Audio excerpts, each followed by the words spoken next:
सर्वप्रथम आपको पवित्र बाइबल से परिचित कराते हैं। पवित्र बाइबल के पढ़ने वालों से आप पूछिएगा परमात्मा साकार है व निराकार? वो कहेंगे परमात्मा निराकार है और कहते हैं गॉड इज फॉर्मलेस। उन्होंने फिर पवित्र बाइबल को समझा ही नहीं। पवित्र बाइबल में लिखा है कि परमात्मा मनुष्य दृश्य है और छठे दिन उस परमेश्वर ने कहा कि हम मनुष्य को अपने स्वरूप के अनुसार उत्पन्न करेंगे और वैसा ही कर दिया। छठे दिन भगवान ने मनुष्य को अपने स्वरूप में उत्पन्न किया, नर और नारी करके उनकी उत्पत्ति की। अब देखिएगा प्रमाण पवित्र बाइबल में। पवित्र बाइबल संपूर्ण जीवन अध्ययन बाइबल। पवित्र बाइबल संपूर्ण जीवन अध्ययन बाइबल। संपादक हैं डेविड स्टुअर्ट, अंग्रेजी। प्रधान संपादक Donald C Stamps, MA MDV। संयुक्त संपादक ये सारे कुछ लिखे इनके। ये USA से छपा है। अब ये देखिएगा उत्पत्ति, जिसको इंग्लिश में अंग्रेजी में बोलते हैं ये जेनेसिस। आरंभ यहाँ होता है। आदि में परमेश्वर ने आकाश और पृथ्वी की सृष्टि की।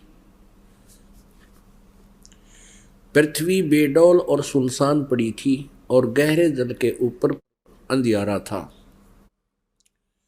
तथा परमात्मा का आत्मा जल के ऊपर मंडराता था। जब परमेश्वर ने कहा कि उजियाला हो तो उजियाला हो गया और परमेश्वर ने उजियाले को देखा कि अच्छा है और परमेश्वर ने उजियाले को अंधियारे से अलग किया और परमेश्वर ने उजियाले को दिन, अंधियारे को रात कहा। सांझ हुई फिर भोर हुआ। भोर माने सुबह। इस प्रकार ये पहला दिन की रचना की प्रभु ने, परमात्मा ने, परमेश्वर ने। फिर परमेश्वर ने कहा कि जल के बीच एक ऐसा अंतर हो कि जल दो भाग हो जाए, तब ऐसा ही होगा। तथा इस प्रकार सांझ हुई फिर भोर हुआ, ये दूसरा दिन हो गया। फिर तीसरे दिन कुछ और रचना की। सांझ हुई फिर भोर हुआ, फिर ये तीसरा दिन हो गया। ये फिर सांझ हुई फिर भोर हुआ, ये चौथा दिन हो गया। कुछ और रचना की परमात्मा ने, चौथा दिन हो गया। फिर ये प्रश्न नंबर 5 पे तथा फिर और बहुत सी रचनाएं की परमेश्वर ने। तो सांझ हुई फिर भोर हुआ, इस प्रकार ये 5वां दिन हो गया। अब हम छठा दिन पढ़ेंगे।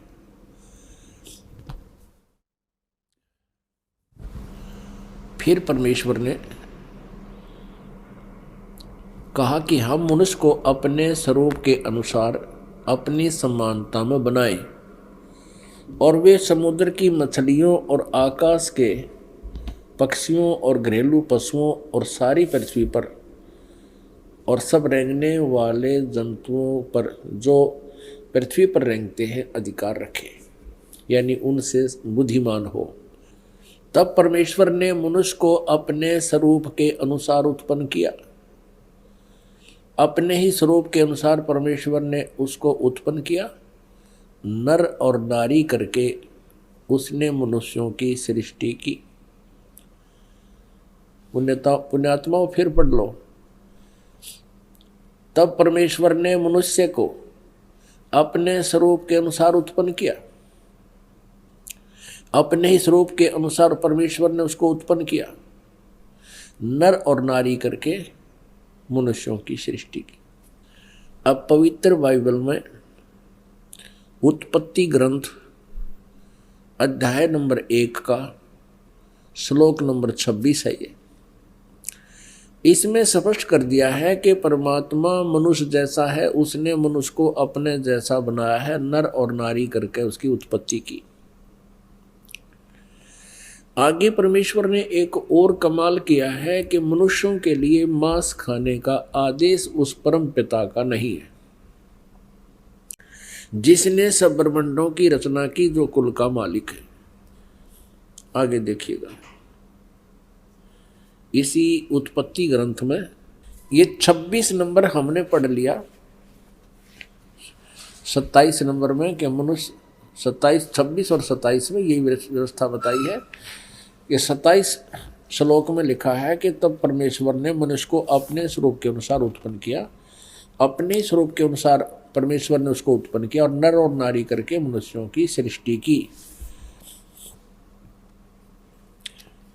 अब 29 श्लोक में देखो, फिर परमेश्वर ने उनसे कहा, मनुष्यों को सुनो, जितने बीज वाले छोटे छोटे पेड़ सारी पृथ्वी के ऊपर हैं और जितने वृक्षों में बीज वाले फल होते हैं, वे सब मैंने तुमको दिए हैं, वे तुम्हारे भोजन के लिए। अब पूर्ण परमात्मा का कोई आदेश नहीं है मांस आहार करने का किसी भी मनुष्य को। और ये कितना बुरी तरह खाते हैं ये ईसाई लोग। तब सांझ हुई, फिर भोर हुआ, इस प्रकार 6वां दिन हो गया। ये और बहुत सी रचनाएं की इसके बाद। अब 7वां दिन देखो,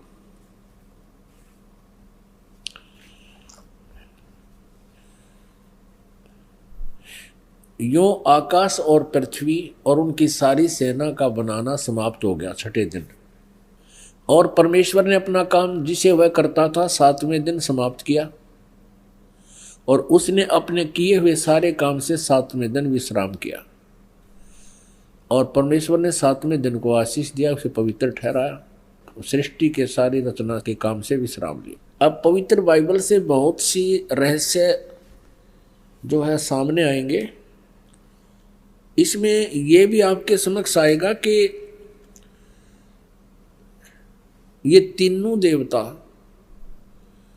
श्री ब्रह्मा, श्री विष्णु, श्री शिव जी पूरे ब्रह्मांड के संचालक हैं।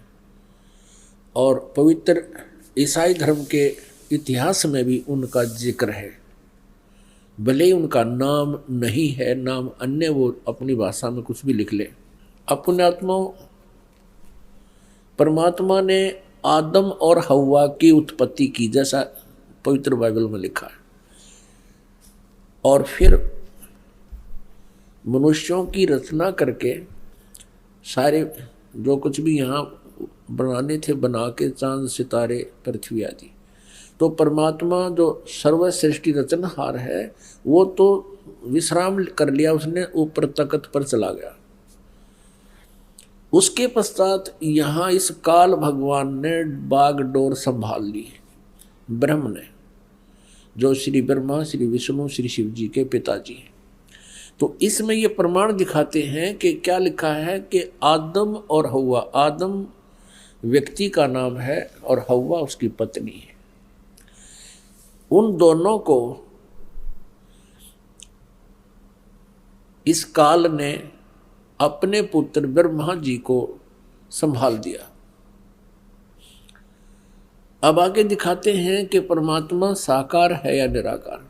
तो उनको दोनों को, आदम और हव्वा को, स्वर्ग में एक वाटिका में रहने के लिए छोड़ दिया और उनसे एक विशेष हिदायत दे दी भगवान ने, यहाँ के भगवान ने, कि तुमने इस वाटिका के अंदर और किसी भी वृक्ष का फल तुम खा सकते हो, लेकिन बीच में लगे हुए पेड़ों के फल को नहीं खाना, क्योंकि तुम खाओगे तो मर जाओगे। इसमें लिखा कि फिर कुछ दिनों के बाद एक सर्प आया। उस सर्प ने उनसे पूछा, आदम और हव्वा से कहा कि आप ये बीच वाले पेड़ के फल क्यों नहीं खा रहे हो? तो हव्वा ने सर्प से बताया कि हमारे को भगवान ने मना किया है और कहा कि तुम यदि बीच वाले फल खा लोगे पेड़ों के तो तुम्हारी मृत्यु हो जाएगी। तो सर्प ने कहा कि नहीं, ऐसा नहीं होगा, ये भगवान तुम्हें बहका रहा है, तुम नहीं मरोगे, बल्कि तुम्हें अच्छे और बुरे का ज्ञान हो जाएगा इसके फल खाने से। इसलिए भगवान तुम्हें धोखे में रखे हुए हैं कि कहीं तुम इस बीच वाले फल को, वृक्षों के फल को खा के अपने अस्तित्व को समझ सके, वो नहीं चाहता। अब हव्वा ने उस बीच वाले वृक्ष के फल को तोड़ा, आप भी खाया, अपने पति से भी खिला दिया। उस समय वो दोनों नंगे थे और उनकी ऐसी बुद्धि थी कि उनको शर्म नहीं आ रही थी एक दूसरे से। उस फल के खाने से उनको एहसास हुआ कि हमने ऐसे नहीं रहना चाहिए। तो उन्होंने अंजीर के पत्ते होते हैं बड़े बड़े, उन पत्तों को तोड़ा और अपने पर्दे पर बांध लिया। लिखा है इसमें पवित्र बाइबल में कि शाम के समय भगवान आया वाटिका में टहलने के लिए और उसने आवाज लगाया कि आदम और हव्वा तुम कहाँ हो। भगवान को देखकर उनकी आहट पाकर के वो छुप गए वृक्षों के बीच में और कहने लगे कि हम यहाँ बैठे हैं, हमें आपसे शर्म आ रही है क्योंकि हम नंगे हैं। तो भगवान ने कहा कि तुमने बीच वाले पेड़ों के फल को खा लिया। उन्होंने कहा कि हाँ, हमने बीच वाले पेड़ के फलों को खा लिया, जिस कारण से हमें अब एक दूसरे से शर्म आने लगी। इस बात से वह भगवान नाराज हुआ और उसने कहा कि तुमको किसने बताया ये पेड़ों के फल खाने को। हव्वा ने कहा कि सर्प ने बताया, सांप ने। अपने आत्मा हमने अपने मतलब की बातें लेनी है। ये तो बहुत बड़े सदग्रंथ हैं, ये तो एक वन है, आध्यात्मिक वन, और आध्यात्मिक वन से हमने जो जड़ी चाहिए अपने रोग निवारण के लिए उतनी ही निकाल लेंगे, बाकी ठीक है, बाग हरा भरा पड़ा ही रखा ही है। आपको ये और दिखाते हैं कि भगवान वाटिका में टहल रहा था, और ये भी दिखाते हैं पवित्र बाइबल में कि उसने कहा कि अब इस बीच वाले फल के पेड़ के फल को खाने से ये इंसान बुद्धिमान हो गया है, और कहीं ऐसा ना हो कि जीवन के वृक्ष वाले फल को भी ना खा ले और फिर ये अमर हो जावे। इसलिए उसको वाटिका से निकाल दिया उनको, और उनके चमड़े के कपड़े बनवाए भगवान ने। तो भगवान निराकार की तरह गया। कहाँ से हुआ निराकार, ये कहाँ से लाए ये थ्योरी, ये सिद्धांत, ये देखिएगा। ये हम पढ़ रहे हैं पवित्र बाइबल, और जेनेसिस 3 यानी 3रा अध्याय, मनुष्य का पतन, पृष्ठ नंबर 9 पे। यहोवा परमेश्वर ने जितने बनेले पशु बनाए थे उन सब में सर्प धूर्त था। उसने स्त्री से कहा, क्या सच है कि परमेश्वर ने कहा है तुम इस वाटिका के किसी वृक्ष का फल न खाना? स्त्री ने सर्प से कहा, इस वाटिका के वृक्षों के फल हम खा सकते हैं, पर जो वृक्ष वाटिका के बीच में है इसके फल के विषय में परमेश्वर ने कहा है कि न तो तुम उसको खाना और न उसको छूना, नहीं तो मर जाओगे। तब सर्प ने स्त्री से कहा, तुम निश्चय न मरोगे, वरन परमेश्वर आप जानता है कि जिस दिन तुम उसका फल खाओगे उसी दिन तुम्हारी आंखें खुल जाएंगी और तुम भले बुरे का ज्ञान पाकर परमेश्वर के तुल्य हो जाओगे। अतः जब स्त्री ने देखा कि उस वृक्ष का फल खाने के लिए अच्छा है और देखने में मन भाऊ और बुद्धि देने के लिए चाहने योग्य भी है, तब उसने उसमें से तोड़कर खाया और अपने पति को भी दिया, उसने भी खाया। तब उन दोनों की आंखें खुल गई और उनको मालूम हुआ कि वे नंगे हैं, इसलिए उन्होंने अंजीर के पत्ते जोड़ तोड़ कर लंगोट बना लिए। तब यहोवा परमेश्वर, जो कि दिन के ठंडे समय यानी शाम को या सुबह वाटिका में फिरता था, अब देखो, तब यहोवा परमेश्वर, यानी ये यहोवा कहो से परमेश्वर को, जो कि दिन के ठंडे समय वाटिका में फिरता था, घूमया करता था, का शब्द उनको सुनाई दिया, उसके पैरों की आवाज़ सुनाई दी। तब आदम और उसकी पत्नी वाटिका के वृक्षों के बीच में छुप गई। वृक्षों के बीच यूहा परमेश्वर से छिप गए। तब यूहा परमेश्वर ने पुकार कर आदम से पूछा, तू कहाँ है? जिस भगवान ने न्योय नहीं बेरा आदम किस है, तो बताओ परमात्मा है या नहीं, ये भी शंका होगी हमें। तब यूहा परमेश्वर ने पुकार कर आदम से पूछा, तू कहाँ है? उसने कहा, मैं तेरे शब्द बारी में सुनकर डर गया, क्योंकि मैं नंगा था इसलिए छिप गया। अब उसने कहा, किसने? यूहा परमेश्वर ने कहा कि किसने तुझे बताया कि तू नंगा है? जिस वृक्ष का फल खाने को मैंने तुझे मना किया, क्या तूने उसका फल खा लिया? आदम ने कहा, जिस स्त्री को तूने मेरे संग रहने को दिया है, उसी ने उस वृक्ष का फल मुझे दिया और मैंने खाया। तब यूहा परमेश्वर ने स्त्री से कहा कि तूने यह क्या किया है? स्त्री ने कहा कि सर्प ने मुझे बहका दिया, तब मैंने खाया। प्रश्न नंबर 10 पर आप देखेंगे, उत्पत्ति ग्रंथ अध्याय 3 और 4 आप पढ़ रहे हो, अभी 3 चल रहा है। इसमें क्या लिखा कि आदम ने अपनी पत्नी का नाम हव्वा रखा, क्योंकि जितने मनुष्य जीवित हैं उन सब की आदि माता वही है। और यूहा परमेश्वर ने आदम और उसकी पत्नी के लिए चमड़े के अंग रखे बनाकर उन्हें पहना दिए। ये भगवान निराकार कहाँ से सारी बात करे, उनके कपड़े बुनवावे, घूमे फिरे, बोले बतलावे। फिर यूहा परमेश्वर ने कहा कि मनुष्य भले बुरे का ज्ञान पाकर हम में से एक के समान हो गया है। अब भगवान एक से अनेक हो गए। फिर यूहा परमेश्वर ने कहा कि मनुष्य भले बुरे का ज्ञान पाकर हम में से एक के समान हो गया। इससे सिद्ध है ये भगवान इस सतर के एक से अधिक हैं। इसलिए अब ऐसा ना हो कि वह हाथ बढ़ाकर जीवन के वृक्ष का फल तोड़ के खा ले और वो सदा जीवित रहे। एक और प्रमाण दिखाते हैं इसी पवित्र बाइबल में, ये देखिएगा। ये प्रश्न नंबर 11 पर भी यही समर्थन है। ये उत्पत्ति ग्रंथ है,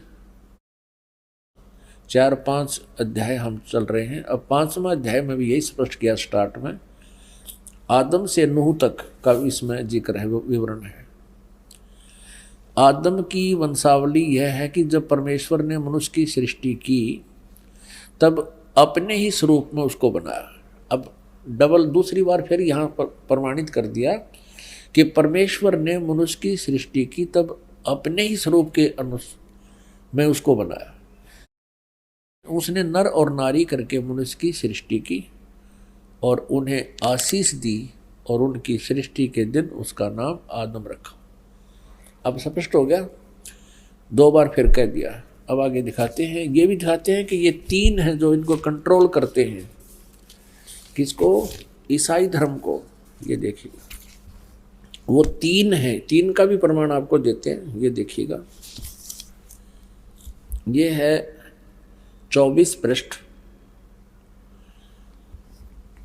और वही उत्पत्ति यानी जेनेसिस 17-18। 3 अतिथि। अब्राहम ममरे के बांज वृक्षों के बीच कड़ी धूप के समय तंबू के द्वार पर बैठा हुआ था अब्राहम। तब यूहा ने उसे दर्शन दिया। उसने आंखें उठाकर दृष्टि की तो क्या देखा कि 3 पुरुष उसके सामने खड़े। ये तीनों ब्रह्मा विष्णु महेश। जब उसने उन्हें देखा तब उनसे भेंट करने के लिए तंबू के द्वार से दौड़ा और भूमि पर गिरकर दंडवत किया की और कहने लगा, हे प्रभु, यदि मुझ पर तेरी अनुग्रह दृष्टि है तो मैं विनती करता हूँ, अपने दास के पास से चले न जाना। मैं थोड़ा सा जल लाता हूँ और आप अपने पाँव धोकर इस वृक्ष के नीचे विश्राम करें। फिर मैं एक टुकड़ा रोटी ले आऊँ और उसे आप अपने अपने जीव के को तृप्त करें, तब उसके पश्चात आगे बढ़ें, क्योंकि आप अपने दास के पास इसलिए पधारे हैं।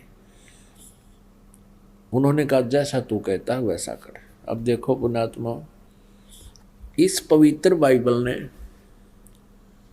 ये सिद्ध कर दिया कि परमात्मा मनुष्य सदृश है, वो साकार है, मनुष्य जैसा है, क्योंकि उसने मनुष्यों की सृष्टि अपने स्वरूप के अनुसार की है। दूसरा कंसेप्ट ये क्लियर कर दिया कि 7वें दिन तख्त पर जा बैठा, उसने विश्राम किया। उसके बाद इस काल के हाथ में बागडोर आ गई, ब्रह्म के हाथ में, और इसने अपने तीनों पुत्रों को ये बागडोर संभाल रखी है, श्री ब्रह्मा, श्री विष्णु, श्री शिव जी को।